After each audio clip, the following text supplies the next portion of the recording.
One of the sound bites that you always hear about Trump is that you don't want him to have the keys to the nuclear codes, something to this effect.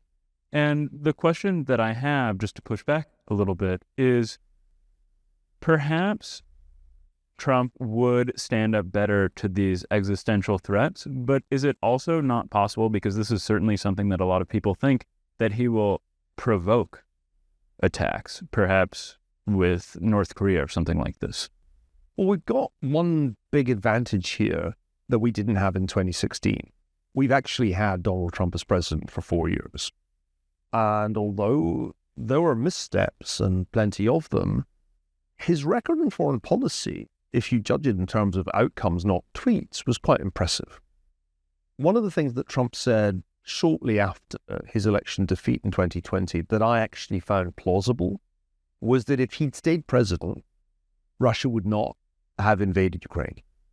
I think that's probably true, although one can never prove it.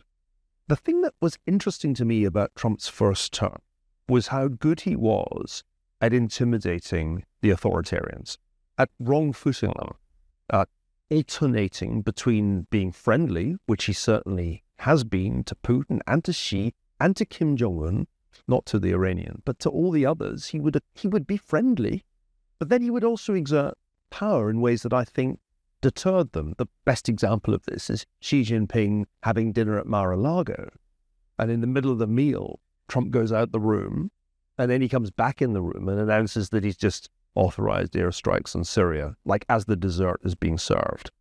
That kind of power play was highly effective. As somebody who was a visiting professor at Tsinghua University in Beijing at that time, I saw how the Chinese tried and failed to figure Trump out. They couldn't decide. At the beginning, they thought, oh, it's good that he's won. He's a businessman. We can understand how to deal with a businessman. And then when he imposed the tariffs, they were thrown into complete disarray and had, in effect, to abandon their entire economic strategy and put everybody to work on trade negotiations with Trump. So what Trump was able to do was consistently to wrong foot the other superpower in a way that Joe Biden has woefully failed to do. Of course, there's been continuity, and I think one of the signs that Trump was in fact a good foreign policy president was that his successor basically carried on his China policy. They didn't get rid of the tariffs.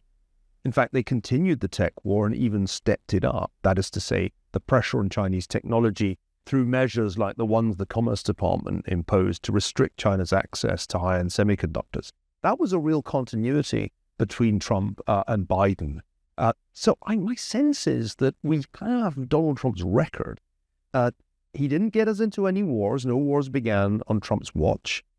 He didn't preside over any major acts of aggression by authoritarian states. He comes out pretty well by comparison with his predecessors and his successors.